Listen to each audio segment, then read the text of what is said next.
விசிக கட்சியில் ஆளூர் ஷா நவாஸுக்கு சீட்டு மறுக்கப்பட்டது பெரும் விவாதத்தை கிளப்பியுள்ளது.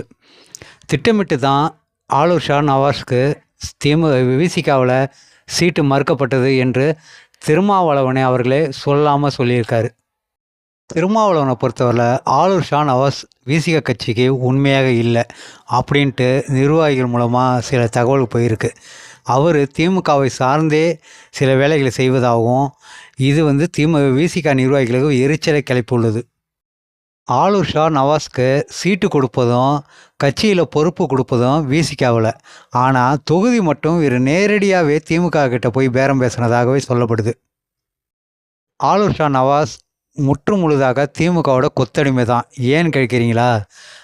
விசிகாவுக்கோ இல்லை திருமாவளவனுக்கோ ஒரு பிரச்சனைனா ஆளூர் ஷா நவாஸ் எதுலேயும் டிபேட்டில் கலந்துக்கிட்டு அது சம்மந்தமாக பேச மாட்டார்.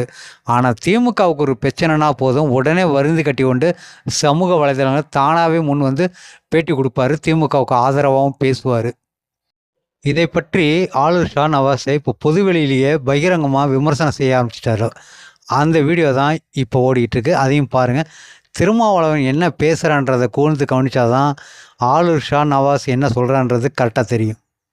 ஆளூர் ஷா நவாஸை போல அப்துல் ரஹ்மானால் பேச முடியுமா என்று கேள்வி எழுப்பலாம். ஆளூர் ஷா நவாஸை போல வாதத்திறமை உள்ளவரா என்று கேள்வி எழுப்பலாம். ஆளூர் ஷா நவாஸ் சட்டமன்றத்தில் பேசினாலும் சரி, சட்டமன்றத்தில் இல்லாமல் வெளியிலே பேசினாலும் சரி, அது நம்முடைய கட்சிக்கு வலு சேர்க்கும் என்பதிலே யாருக்கு மாற்று கருத்து இல்லை. ஆனாலும் 20-30 ஆண்டுகளாக உங்களோடு தொடர்ந்து பயணிக்கிறேன் நான், இந்த முறையாவது எனக்கு வாய்ப்பு கொடுங்கள் என்று கேட்டார். ஏற்கனவே அவருக்கு ஒரு முறை வேலூரிலே கொடுத்த மக்கள் நல கூட்டணியில் மிக குறைவான வாக்குகளை பெற்ற ஒருவராக அவர் இருந்தார்.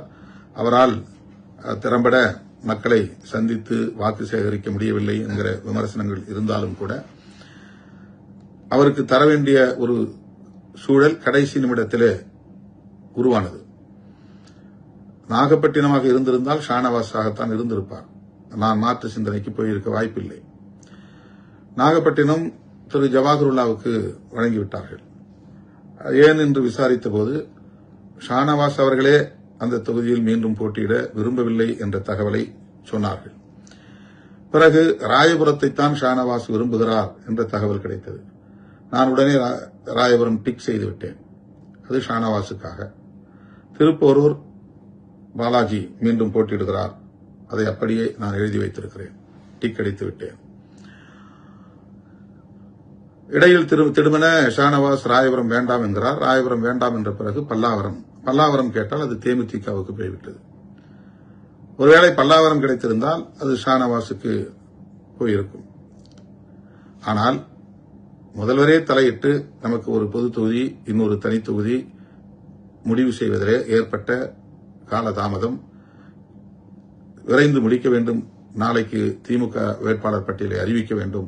எனவே இன்றைக்கு எல்லோரையும் முடித்து அனுப்புங்கள், யார் என்ன கேட்கிறார்களோ கொடுத்து அனுப்புங்கள் என்று முதல்வர் சொன்னதன் அடிப்படையில் அவசர கதியில் தான் நமக்கு தரவே முடியாது என்று சொன்ன கள்ளக்குறிச்சியை தந்தார்கள். அரூர் வேண்டும் என்று வலியுறுத்தி கேட்ட நிலையில் நமக்கு அரக்கோணத்தை தந்தார்கள். பல்லாவரம் வேண்டும் என்று கேட்ட நிலையில் பன்ருட்டியை தந்தார்கள். இப்படி கடைசி நிமிடத்தில் முடிவானது. அது பேச்சுவார்த்தை குழுல நான் இல்ல. பேச்சுவார்த்தை குழுல இருந்தவர்கள் தலைவரும் பொதுச் செயலாளர்களும் தான். அங்க என்ன பேசினாங்கிறது நமக்கு தெரியல. நாகப்பட்டினம் வேண்டாம், சென்னையில் ஒரு தொகுதி இருந்தால் சரியாக இருக்கும்னு தலைவர்கிட்ட சொன்னது உண்மைதான். உயர்நிலை குழுலேயே இந்த பேச்சு வந்துச்சு. எந்தெந்த தொகுதிகள் கேட்கலாம் அப்படின்னு சொல்லும்போது நான் உயர்நிலை குழுல வலியுறுத்தினேன். சென்னையில் ஒரு தொகுதி கேட்கலாம், அல்லது ஆம்பூர் கேட்கலாம், சென்னையிலே பல்லாவரம் கேட்கலாம் அப்படின்லாம் நம்ம குறிப்பிட்டு தான் சொன்னோம்.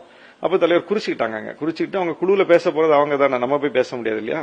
நாகப்பட்டினம் வேண்டாம்னு சொன்னது உண்மை. ஏன்னா நாகப்பட்டினம் இங்கிருந்து போயிட்டு வர்றதுல சிரமங்கள் இருக்கு. சென்னையில நம்ம இருக்கும்போது இன்னும் கொஞ்சம் நம்ம அந்த பொதுவெளியில கருத்துருவாக்க தளத்துல நம்ம செயல்படுவதற்கு வசதியா இருக்கும்.